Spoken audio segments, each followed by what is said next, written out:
Hello, everyone. Is anyone out there? Yay.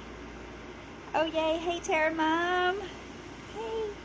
Thank you for joining. We'll give everyone kind of a chance. Is the sound and everything okay? I'm kind of in a quiet spot, but I'm sitting next to my window unit, so are y'all okay on the sound and everything? Good. Good deal. My laptop picks up so much background noise that I'm always really self-conscious when I get on something like this. Hi. Hey, Stephanie. How are ya? How is everyone? I know this is kind of an odd time if, people are at work and stuff. Yay, thanks for inviting followers. Yeah, y'all know the routine. That's the one thing I kind of like is I'm getting in at the point where there's enough people now that know how to do this that, I don't have to take up a lot of time telling you to send hearts, how to follow, I'm just figuring it out myself. Decorating a birthday cake. Oh, wow. Whose birthday, Tara? Tara Mom. And Tara Mom, is it Jenny?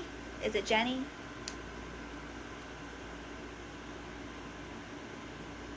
I'm trying to remember everybody's handle and their names because I'm a name person. That's my name. Aw, happy birthday, Grace.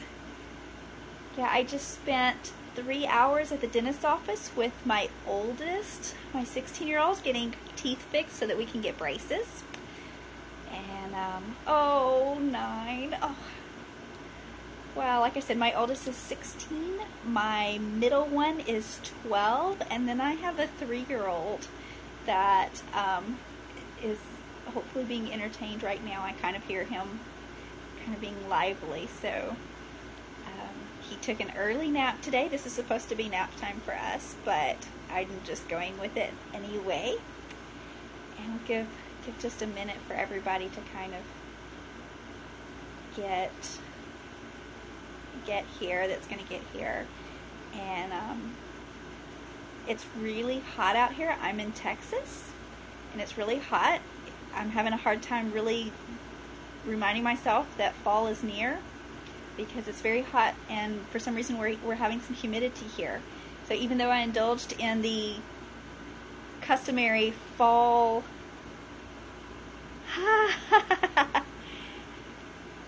peace and calming, yes, I kind of miss peace and calming. I went through it pretty big. Yeah, there's no fall in Texas. No, it's very brief. This is supposed to be fall, and I think it's 95 up here. At least I'm not in Houston, where it's very, very muggy. After many years of living in Alabama, I really, I have a headache today because our humidity is up. And I know this. That and 3 hours at the dentist office with the daughter. So, that's always my sign. I know, Courtney. That's why I had to say that. You're in Houston, and it is way hot and muggy. Houston reminds me of Alabama so much. That hot, muggy. It's 80.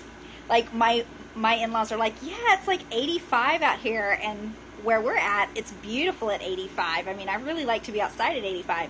In Alabama, 85 might as well be 100. I mean, it is miserable. Oh, man, upstate New York. I have relatives that live in upstate New York, and I remember visiting them when I was a small child, and we visited them in the fall, and it was, I don't remember what month it was because it was 5 or 6, but I remember driving through that countryside because I remember the only idea that I had about New York was New York City that I had seen on TV, and so when we went to go visit our relatives in upstate New York, I was like, where's the city? It was the most beautiful countryside. I mean, I remember, like I said, it's been 30 years, and I still remember the pictures of the trees and just this beautiful rolling hills and everything. I loved it. Such great memories. That's one of my things on my list, that I want to take my family up to New York during the fall and spend 6 weeks there, in the season. Yeah, everyone thinks of New York City, and it is nothing. That state it is a beautiful state. We lived in Pennsylvania. I love the Northeast this time of year because it is so picture perfect. Whatever you think fall is, that's what it is up there. Postcard perfect. So I think we've got pretty much everybody that's going to join right now. I did do the hashtag catch. Yeah. Well, I don't know. A big state, it's very relative because I live in Texas. Hi, Ruth. I just see where you joined. Yeah, I think we'll have a few stragglers. I think I figured out how to do catch, so that people can go back to this, but I'm not for sure if that worked or not, so we'll see. I'm still kind of learning how to do this. Yeah, it's huge.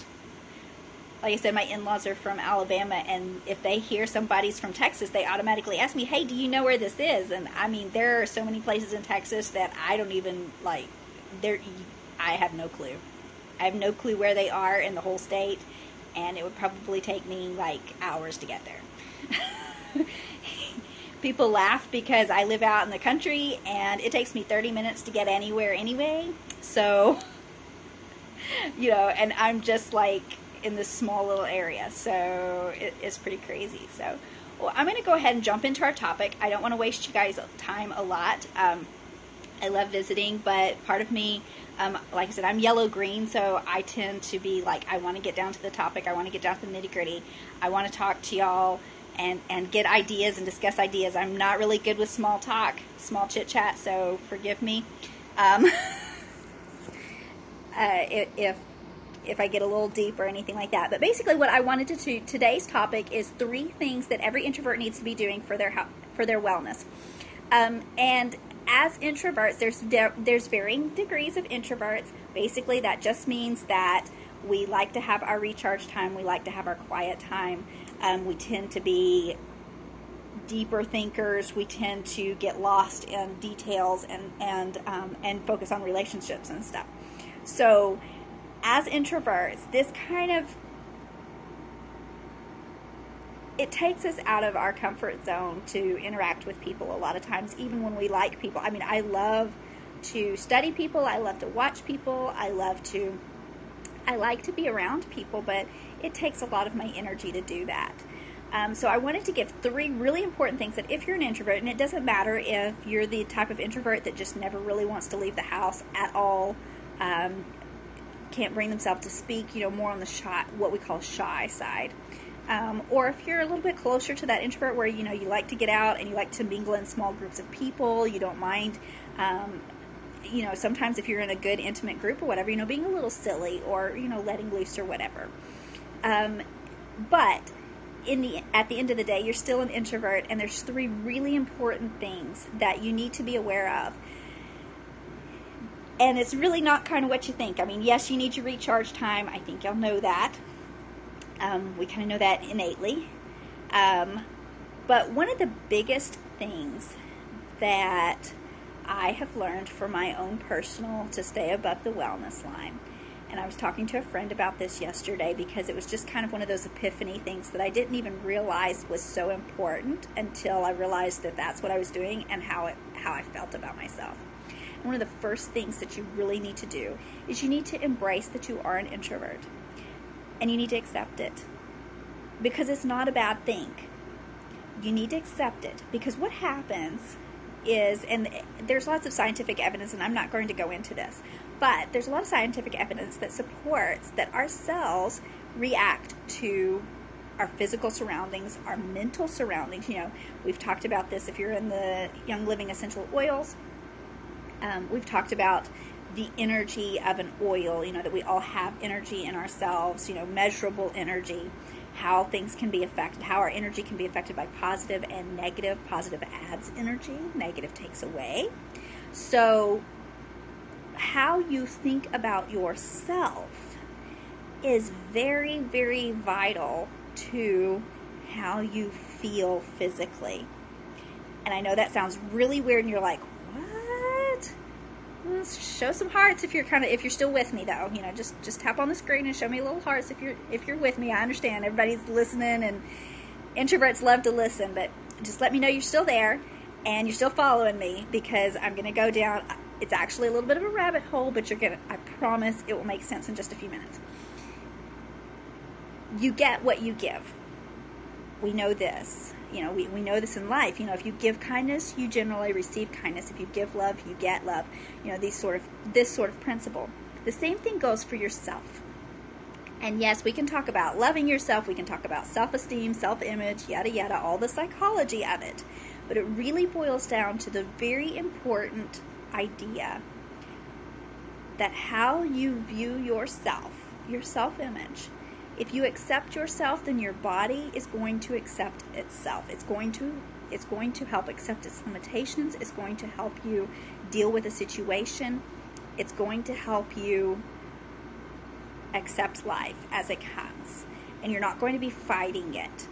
I know it was really huge when I found out that I was an introvert. Like, it was a light bulb, and I did not have to do these extroverted things. It offered this level of acceptance. Like, I felt like a weight had been lifted off my shoulders. I was the kid in school that I was in the gifted and talented program. I was intelligent. They put me in all these leadership programs and stuff like that. But those are really extroverted. And they really teach you how to get into that world. And I really struggled with the fact that I wasn't a good leader. Like, I always thought that about myself. I'm not a good leader because I'm not out front. Nobody's recognizing me. Nobody, I'm trying to get recognized, and I'm trying to live in this world. I'm actually trying, if you're in the colors, I was trying to live like a red, and I am not. Like, it's my third one. I'm yellow, green, red. No blue at all. But I was fighting myself. And I was sending the message to my inner self, to my cells, that I was not acceptable. And when you send that message to yourself, you're going to react. Your body, a lot of times, is going to start, and I'm trying to stay FDA on this, okay, guys? Your body is going to turn that. As introverts, we turn inward. Well, so does our physical. So this can cause a lot of negative things in our body. A lot of our illnesses, like I battled illnesses that it had nothing to do with the germs around me. It was me. My body basically fighting itself. So I hope y'all are getting what I'm throwing down. If you are, go ahead and send hearts, because that's about as FDA friendly as I can get, without actually using a below the wellness medical diagnoses and things like that. Good. So we turn that inward and we fight this, and it's to varying levels. Some people it's very mild, and some people it goes lay you in the bed flat. And one thing that I really noticed over my years is the fact that when I got sick like that, where like I couldn't get out of the bed for a couple of days, I realized that there was some inward stuff that I really needed to kind of deal with. And so the first thing to avoid that, because we want to stay above this wellness line. We don't want to go below the wellness line. Most of us have kids. We have people depending on us, and we have teams to lead. We have teams to lead. We have people to lead. We have kids. We have a family. We don't have time to be sick for days and days and days and days. No time for that, no matter if you look sick or not. So, accepting yourself, loving yourself, accepting your introverted nature, and working within that. Everything has boundaries. Yes, you can push outside those boundaries. And yes, you can be successful, and you can climb that mountain. And you should. But when you recognize, I'm going to have some downtime. Okay, I can host 2 classes in a week. I can be around X amount of people. I can do this. But you know what? I'm going to set a boundary. Sunday, I'm off. I'm sitting on the couch. I'm getting my book. Everybody's going to know it. I'm going to put it on my family calendar. I'm going to do whatever I need to do, because that's our second way. Our second thing that we need to do to support our wellness is we need to set boundaries. Now, as a yellow-green, if you follow the dressing your true, I'm a 2. I have a really hard time with boundaries. Like, I respect everybody else's boundaries, but I don't set them for myself. My kids run over me, my family runs over me. You know, I have no boundaries. I never have, because I always felt like somebody needed me more, you know, than I needed to do something. And so it pulled on my energy. Yeah, boundaries. You know, it's that not picking up the phone at 10 o'clock at night because you need to sleep so you can get up the next morning. It's, you know, I'm kind of a live and let live even with my kids. You know, I try to set those boundaries, but at the same time, you know, they stay up the night before, so it's a little bit easier to let them sleep in the next day and the next day and the next day, because sometimes the conflict is too much and I don't want to deal with it. And that's my personal issue. But basically what I'm saying is boundaries are going to get us to this place that we need to be. And if we don't set them, then all of our energy is going out and there's none coming in. And this really rang true. I got to a point in my business and my personal life where I literally felt what I called an energy deficit. I had no energy left. I don't even know how I was functioning, because I didn't have the energy to even do the daily stuff. I mean, yes, I was doing it, but I mean, just to even, get up and cook my kids breakfast or something. You know, those basic things that I actually take joy in. I had no energy left for them. And as we know, if you're familiar with the releasing emotions, with essential oils, that sort of thing, the lower that energy goes, that measurable energy goes, the closer you get to falling below that wellness line, which means illness. You're going, physical illness. And we don't want to go there. So one of the ways to stay above that wellness line is to set those boundaries. If you know you need to be in bed, you need to get 8 hours of sleep, make sure you get 8 hours of sleep. And this is tough, especially when we have, newborns or little ones or anything like that. That's a totally different time in your life. But when you can set a boundary and you can say, now mine are getting old enough, so, we have bedtime. And at bedtime, all the screens go off. No screens after 9 p.m. This goes for the adults too, which is hard. Like, because I want that time to visit with my friends and chat and everything, because I've had all day long and it's just been crazy. And I just want to kind of get on Facebook and chat and commiserate or whatever. But at 9 p.m., everything has to go off. And I grab a book and I read. I let myself read like an hour of fiction. I don't even read any wellness. I read right now I'm reading Outlander. I mean, I love historical fiction. And I got to the point where I was not doing those things. Yes, I was getting to the point where it wasn't even that I was working so much, but I was getting to the point where, because I had no boundaries, it was a free-for-all on my time. I had no time. And one thing that introverts usually thrive in is a very structured environment. We like that predictability. We like our routines. We find comfort in them. And if you're not setting routines, then you find that you actually have a pretty normal routine. You get up and you like that first cup of coffee in the morning or something. That's part of your routine. That's part of what you need. And you don't set these boundaries, so, okay, I get up in the morning and I have my coffee and I have my hour of reading that I read for my business, my personal development reading or whatever. Well, somebody's going to call and they're going to be like, okay, can you do this for me today? I need you to run an errand for me today. Can you do that? And I had planned to stay home all day long and get done some stuff, catch up on my business, get the kids' homeschool studies, and that sort of stuff. And what do I do? Because I don't have boundaries, I say, sure, yeah, because you're thinking it's only one time. This is more important than what I have. Yeah, still trying to find a routine. I do too, and my routine changes sometimes by the week. But I like to have a general flow of things. And, so I interrupt that. I don't set that boundary and say, well, I really wish I could, but I have things, it's like, basically I'm sending the message to those around me, including my children, including my spouse, that you are more important than me, and I have no value. I have no value to myself. I may have value to you, but I have no value to myself.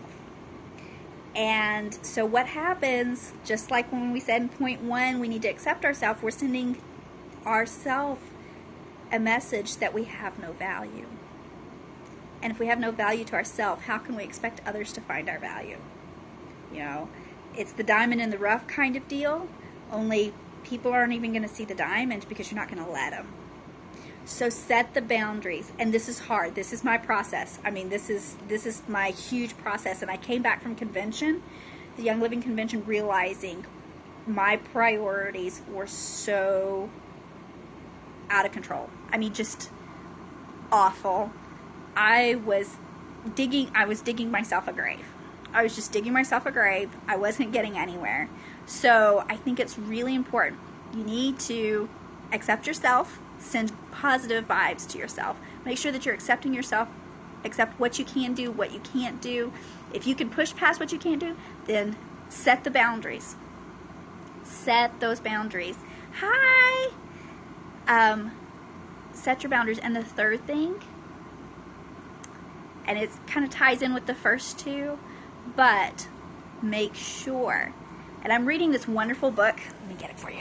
Oh my gosh, it has been life-changing. I read a lot of personal development books that talk about entrepreneurship and, you know, being an introvert and being an introvert in an extroverted world. You know, I read all kinds of stuff like that, you know, network marketing business books and stuff like that. But this book has spoken to me so much, and it has nothing to do with business. It has nothing to do with entrepreneurs. It has nothing to do with building a network marketing business, product, anything like that. But I have to say that this book is probably changing my business more than any of the other ones, because it's speaking to me. And everybody needs to get, let's see, can you see it? It's called Quiet. The Power of Introverts in a World That Can't Stop Talking. It's written by Susan Cain. She has a TED Talk too, and I've posted it like on my personal Facebook page and everything. It's amazing. It has totally changed the way that I think about my business, and it's totally given me a new purpose. So, and there's Benjamin. Here's the cute little 3-year-old. So, and a football. He's going to show you his football. Okay, Mommy's talking. Yeah, Mommy's talking.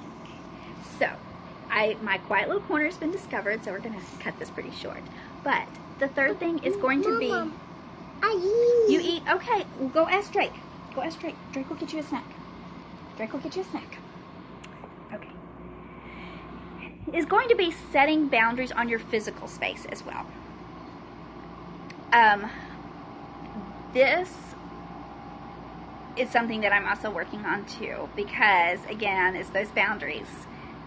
It really is about boundaries, and it's about accepting yourself and accepting your limitations. And this goes so far as to, you know, if you are a business owner, you need to have your space, your boundaries, your schedule. And if you can fit that into everybody else's, great.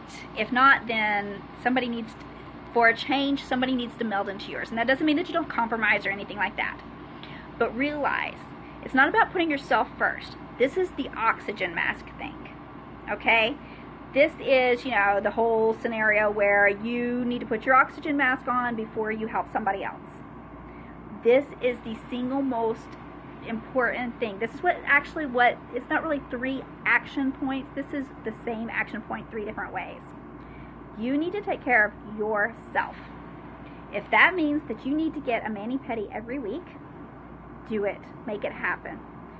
If that means that you need an hour in the morning to read and an hour at night to read like I do it. Schedule it and make it.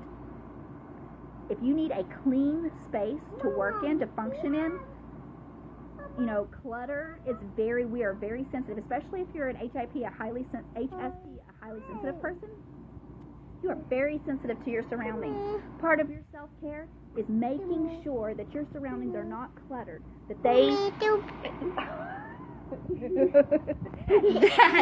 we'll talk about this a little bit more later, but part of that is making sure that your surroundings are what you need them to be.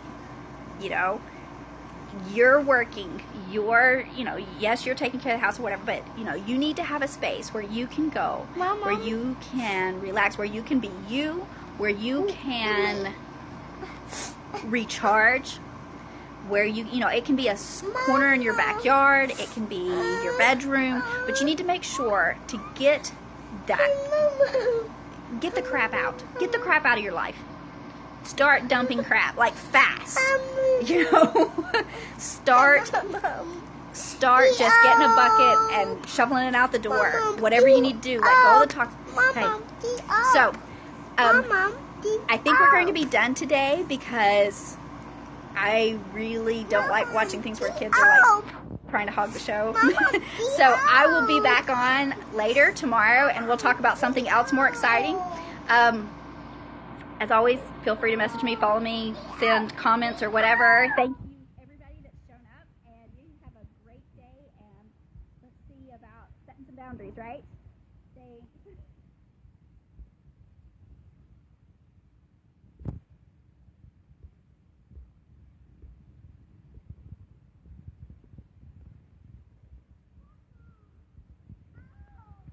Thank you. I love it. Mama, Okay.